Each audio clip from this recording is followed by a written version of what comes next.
Morning student, मैं doctor Mohammad Anwar Iqbal, assistant professor KSS college Lakhisarai, department of history. आज मैं आप लोग को प्रथम विश्व के बारे में बताने आया हूँ। प्रथम विश्व के कारण और परिणाम मैं नहीं बता रहा हूँ। यहाँ पर मैं एक हल्का विवरण दे रहा हूँ कि प्रथम विश्व युद्ध में आखिर कौन सी घटनाएं थी, किसको जानने की आवश्यकता है। एक हम संक्षिप्त विवरण समझिए आपको देने आया हूँ। तो हम लोग इसमें कुछ पॉइंट्स को देखेंगे। पहला देखेंगे कि इसका समय क्या था, कब हुआ। दूसरा देखेंगे किस जगह पर यह हुआ। तीसरा देखेंगे इसमें माध्यम क्या थे। चौथा देखेंगे कुल देश इसमें कितने थे। पांचवा देखेंगे इसकी क्षमता क्या थी, इसकी शुरुआत कैसे हुई ये देखेंगे। और सातवां मित्र राष्ट्र क्या है, और आठवां हम लोग देखेंगे ध्रुवीय राष्ट्र क्या है। यानी इस 8 टॉपिक को देखेंगे। तो हम लोग ये जानते हैं कि ये 28 जुलाई 1914 को आरंभ हुआ और 11 नवंबर 1918 को प्रथम विश्व युद्ध समाप्त हुआ। तो ये डेट याद रखेंगे, 28 जुलाई 1914 और 11 नवंबर 1918 को हुआ। तो ये क्यों हुआ, ये हम लोग जान रहे हैं कि जो ऑस्ट्रिया हंगरी के राजकुमार थे, जो फ्रांसिस फर्डिनेंड, उनकी हत्या जो है सर्बिया के जो एक आतंकवादी संगठन था जिसका नाम ब्लैक हैंड था, उसने हत्या कर दी थी। उसके विरोध में ऑस्ट्रिया हंगरी ने सर्बिया के खिलाफ युद्ध की घोषणा की और ये प्रथम विश्व युद्ध आरंभ हुआ। अब सबसे पहले हम ये देखेंगे कि ये प्रथम विश्व युद्ध को प्रथम विश्व युद्ध क्यों कहते हैं। तो प्रथम विश्व युद्ध को प्रथम विश्व युद्ध इसलिए कहते हैं कि एक ऐसा युद्ध था जिसमें बोला जाता है कि विश्व के लगभग सभी प्रमुख देश इसमें भाग लिए, पहला कारण। दूसरा नाम ये बताया जाता है कि यह एशिया में भी, यूरोप में भी और अफ्रीका में लड़ा जाने वाला एक युद्ध था। और तीसरा वजह ये बताते हैं कि एक ऐसा युद्ध था जिसमें बोला जाता है कि 6 करोड़ से ज़्यादा जो ये आम जनता और सैनिक मिलाकर के इसमें भाग लिए। और यह बोला जाता है कि इसमें ये युद्ध जो है कि 50 माह तक लगभग चली, या उससे ऊपर बोलिए चली। ये टोटल अगर काउंट किया जाए तो 4 वर्ष 3 माह 11 दिन तक चली। ये एक ऐसा युद्ध था जिसमें अनेक तरह के युद्ध अस्त्र, जो अस्त्र शस्त्र कहते हैं, यानी खतरनाक अस्त्र शस्त्र का इस्तेमाल किया गया। ये एक ऐसा युद्ध था जो थल पर भी, जल पर भी और वायु पर लड़ी गई। इस युद्ध में पता चला कि वैज्ञानिक खोज जो मानव की आवश्यकताएं होती है, मानव को प्रगति पर ले जा सकती है, वह मानव को कितना नुकसान पहुंचा सकती है, ये भी इसमें पता चला। यानी इसने पूरे संसार को झकझोर दिया। इसलिए इस घटना को हम लोग कहते हैं प्रथम विश्व युद्ध। प्रथम विश्व युद्ध को और भी नाम देते हैं, द ग्लोबल वार भी इसको कहते हैं, इसको द ग्रेट वार भी कहते हैं, और द फर्स्ट वर्ल्ड वार भी इसको कहते हैं। इतने नामों से हम लोग जानते हैं। तो हम लोग देखते हैं कि ये घटना जो शुरू हुई 28 जुलाई 1914 को शुरू हुई और 11 नवंबर 1918 को खत्म हुई। 28 जुलाई को क्यों हुई? 28 जुलाई हुआ क्या कि 28 जून 1914 को, यानी ऑस्ट्रिया हंगरी के राजकुमार फ्रांसिस फर्डिनेंड की हत्या हो जाती है और 1 माह तक वे उसको अलर्ट करता है, चेतावनी देता है सर्बिया को, नहीं मानने पर वह युद्ध की घोषणा करता है। इसलिए इसको 28 जुलाई हम लोग रखेंगे, है ना। तो ये आखिर, तो हम लोग इस डेट को देखिए कि समय क्या था। दूसरे पॉइंट पर हम लोग आते हैं कि ये जगह कहाँ थी। तो हम लोग देखते हैं कि यह यूरोप में लड़ा गया। सर्बिया, ऑस्ट्रिया हंगरी दोनों के यहाँ यूरोप में है। तो उन दोनों के बीच युद्ध लड़ा। फिर ये एशिया में आ गया और अफ्रीका में आ गया। एशिया में कहाँ से? जापान क्या था, मित्र राष्ट्र की तरफ से लड़ता है। ये क्या करता है जापान कि जो जर्मनी के जो उपनिवेश थे उस पर अधिकार करने की कोशिश करता है। अफ्रीका में क्यों हुआ? अफ्रीका में भी जर्मनी के उपनिवेश है और जो ध्रुवीय राष्ट्र हैं उनके कुछ उपनिवेश हैं, उस पर अधिकार करने के लिए लड़ाई चलती है। इसलिए यूरोप में भी, एशिया में भी और अफ्रीका में भी यह युद्ध फैल जाता है ना। तो इसमें हम लोग देखते हैं इसका माध्यम के बारे में। जब हम लोग बात करते हैं तो हम लोग देख रहे हैं कि यह जल में भी लड़ी जा रही है, यह थल में भी लड़ी जाती है और वायु में भी, तीनों जगह लड़ी जा रही है ना। इसमें देखते हैं कि रशिया की सेना, फिर जर्मनी की सेना, सभी सेना जो है कि हर तरह से युद्ध में भाग लेती है। तो ये माध्यम भी हम लोग देख। कुल देश इसमें कितने बता रहे हैं? बोले कि विश्व के उस समय जितने भी शक्तिशाली सभी देश थे, लगभग सभी देशों ने इसमें भाग लिया और टोटल संख्या जो बताई जाती है वह 37 की बात बताई जाती है ना। इस युद्ध में जो इतने बड़े पैमाने पर जो लड़ाई लड़ी जा रही थी, इसमें बोला जाता है कि 6 करोड़ जो जनसंख्या है डायरेक्ट इन्वॉल्व थी इस युद्ध में, है ना। इसमें बोला जाता है कि 1.70 लाख सैनिक, है ना, जो सैनिक थे वे इसमें मृत्यु प्राप्त किए और 60 लाख जो सिविलियन थे, आम नागरिक थे, इसमें मृत्यु को प्राप्त हुए और 2 करोड़ लोग जो है इसमें घायल हुए। यानी एक ऐसी लड़ाई थी जिसमें 6 करोड़ लोग इसमें नुकसान हुए। एक तरह से देखा जाए 1.7 लाख सैनिक जो मृत्यु प्राप्त किए, सैनिक, है ना, और 60 लाख जो हैं कि सिविलियन यानी आम नागरिक की मृत्यु हुई और 2 करोड़ लोग इसमें घायल हुए, है ना। इस शुरुआत को हम लोग अलग से देखेंगे और फिर हम लोग देखेंगे कि ये लड़ाई किसके बीच में हुई, मित्र राष्ट्र क्या है, ध्रुवीय राष्ट्र क्या है, इसको हम लोग देखेंगे यहाँ पर, है ना। तो हम लोग सबसे पहले यहाँ पर देखें कि आखिर ये लड़ाई की शुरुआत कैसे हुई। तो हम लोग जान रहे हैं कि दो कंट्री फेमस है ना इस लड़ाई के लिए, एक सर्बिया और दूसरा ऑस्ट्रिया हंगरी। एक है सर्बिया, दूसरा है ऑस्ट्रिया हंगरी। तो सर्बिया के इस समय शासक जो हैं उस समय उसके नाम है गैब्रिएले प्रिंसेप। उनका नाम क्या है? गैब्रिएले प्रिंसेप, है ना। और ऑस्ट्रिया हंगरी के राजकुमार कौन है? French Joseph. फ्रेंच जोसेफ जो शासक है उसने अपना उत्तराधिकारी घोषित कर दिया है, उसका नाम है फ्रांसिस फर्डिनेंड। फ्रांसिस फर्डिनेंड जब बोस्निया की राजधानी सराजेवो में गए थे तो वहां पर क्या होता है कि सर्बिया का एक आतंकवादी संगठन है जिसका नाम है ब्लैक हैंड, है ना। उसने क्या किया, बोस्निया की राजधानी सराजेवो में 28 जून 1914 को फ्रांसिस फर्डिनेंड की हत्या कर दी। जब यह हत्या हुई तो पूरे यूरोप स्तब्ध रह गया कि आखिर ये कौन सी घटना घटी, किसने इसकी हत्या की। तो इसके कारण ऑस्ट्रिया हंगरी में बहुत ही गुस्सा था, वहाँ की जनता गुस्से में थी कि आखिर ये हत्या क्यों की गई, किसने किया, और जिसने भी किया उसको सज़ा मिलनी चाहिए। इसलिए ऑस्ट्रिया हंगरी ने क्या किया कि सर्बिया को अल्टीमेटम दिया कि 48 घंटे के अंदर ब्लैक हैंड के जो आतंकवादी हैं, जो इसमें इन्वॉल्व हैं, उसको सज़ा दे और हमारे सामने सुपुर्द करे। ऑस्ट्रिया हंगरी की ये जो 48 घंटे की जो उसको टाइम दिया गया था उसका सर्बिया को कोई फर्क नहीं पड़ा, सर्बिया ने उसका कोई जवाब नहीं दिया। तब क्या करता है, ऑस्ट्रिया हंगरी ने 28 जुलाई 1914 को सर्बिया के खिलाफ युद्ध की घोषणा कर देता है। जब युद्ध की घोषणा करता है तो उसी समय क्या होता है कि जर्मनी जो है कि इसमें इंटरेस्ट लेना आरंभ कर देता है। अब वह ऑस्ट्रिया हंगरी के समर्थन में आता है और बोलता है कि हम आपके साथ हैं, अब हम आपके लिए लड़ेंगे। तब क्या होता है कि युद्ध की घोषणा जब कर दिया और जर्मनी इसके साथ हो गया, और इधर क्या होता है कि सर्बिया के खिलाफ क्या होता है, जर्मनी आता है। जैसे जर्मनी आता है उसी समय सर्बिया का समर्थन करने के लिए कौन आ जाते हैं? रूस आ जाते हैं। रूस जब आता है तो जर्मनी को अपमान लगता है, यानी रूस हमारे खिलाफ आ गया। तब क्या करता है, जर्मनी बोलता है ऑस्ट्रिया हंगरी को, क्या आप साइड होइए, अब हम पहले क्या करेंगे, रूस के साथ समझेंगे। और वे क्या करता है, 1 अगस्त 1914 को रूस के साथ युद्ध की घोषणा कर देता है।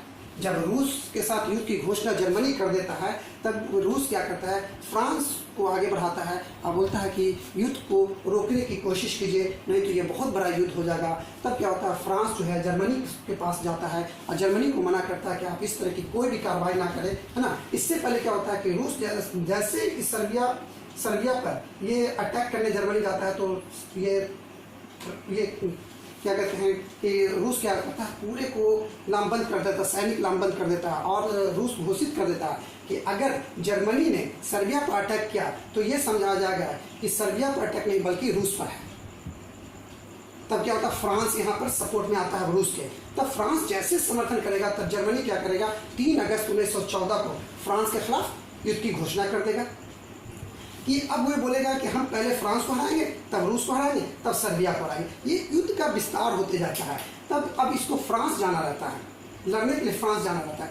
तो ये एक गलियारा होता है, एक छोटे से देश से, उससे होकर के जर्मनी की सेना को जानी रहती है जिसका नाम होता है बेल्जियम। तो वह बेल्जियम के रास्ते से गुजरने की कोशिश करता है। बेल्जियम उसको रोकता है कि नहीं, आप हमारे ये क्षेत्र से ना जाए।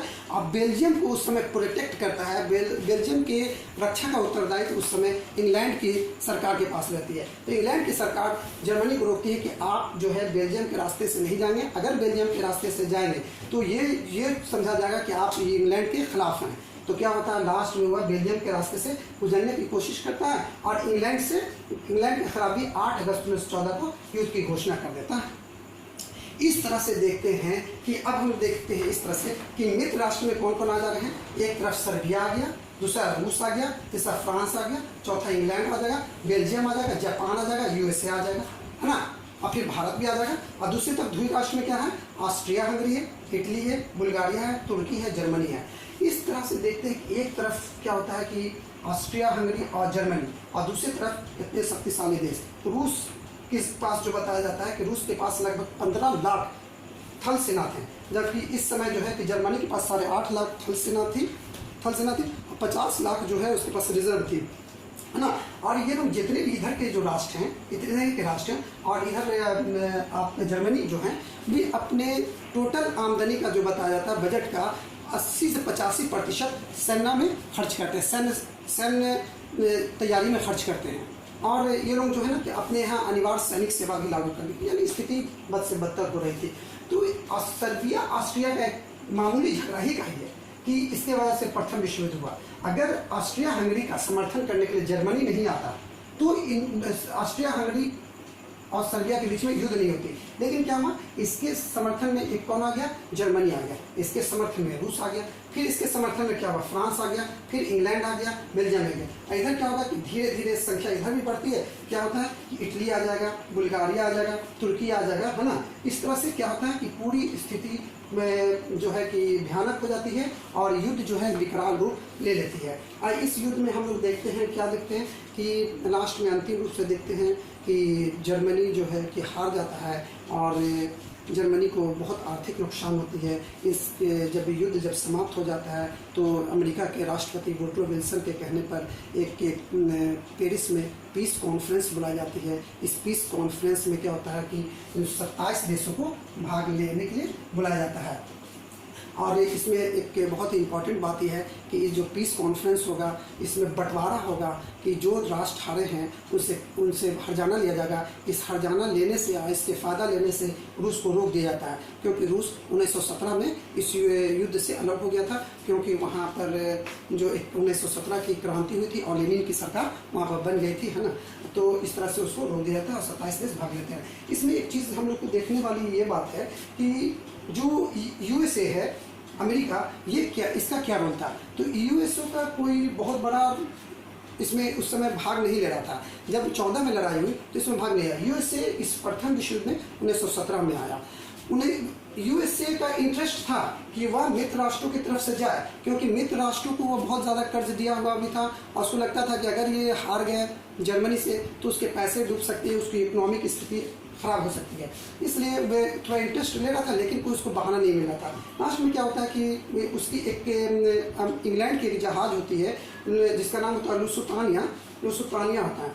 तो उस जहाज़ में कुछ अमेरिकी लोग भी थे। उस जहाज़ को जर्मनी के सैनिक जो है डुबा देते हैं, बम से मार करके उस सैनिक वे जहाज़ डूब जाती है, जिसके कारण लुसुतानिया जहाज़ पर जो अमेरिकी लोग रहते हैं उनकी मृत्यु हो जाती है। तो इसका वे विरोध करता है, उसके लिए जर्मनी से इसके हर्जाना मांगता है या उसका उत्तरदायित्व ठहराता है। इसी के विरोध में क्या होता है कि अमेरिका जो है इस युद्ध में कूदा। और इसके बाद देखते हैं कि परिदृश्य बहुत तेज़ी से बदलती है और सारा जो लड़ाई जो है पहले जर्मनी के तरफ थी वे घूम करके फिर मित्र राष्ट्रों की तरफ हो जाती है। इसी तरह भारत की स्थिति को अगर आप देखिए तो भारत ये प्रथम विश्व युद्ध में क्या है, मित्र राष्ट्रों की तरफ से था। इस समय हम लोग देख रहे हैं कि गांधी जी की जब हम लोग बात करते हैं तो गांधी जी को सार्जेंट भी कहते हैं, ब्रिटिश सार्जेंट भी कह रहे हैं लोग। क्यों? क्योंकि वे प्रथम विश्व में अंग्रेज़ों का साथ देते हैं और अंग्रेज़ों के लिए सेना नियुक्त करते हैं, इसलिए उनको ब्रिटिश सार्जेंट या इंडियन सार्जेंट जो भी उस समय कहते हैं, है ना। उनका सोचना था कि अगर मित्र राष्ट्र जीत जाते हैं तो उनको संवैधानिक आधार आज़ादी दे देंगे। और कुछ आतंकवादी जो क्रांतिकारी आतंकवादी भारत में गुट थे वे चाहते थे कि इस प्रथम विश्व में ये इंग्लैंड जो है कि भाग ले और जर्मनी उसको हरा देगा, या उसमें इतना इन्वॉल्व हो जाएगा कि हम अपने देश को आज़ाद करा देंगे। तो खैर भारत इसमें शामिल होता है और लेकिन भारत को कोई फ़ायदा इसमें नहीं होता है। तो इस तरह से पूरी घटना जो है कि घटी और हम लोग इसको देख लें कि क्या इसमें कैसे कैसे हुई, कितने देश भाग लिए, क्या क्या किए। अब इसको क्या होता है कि जब पेरिस की बात हम लोग कह रहे हैं, प्रथम विश्व युद्ध समाप्त हो गया, है ना। तो प्रथम विश्व समाप्त होने के बाद पेरिस शांति सम्मेलन की बात हुई।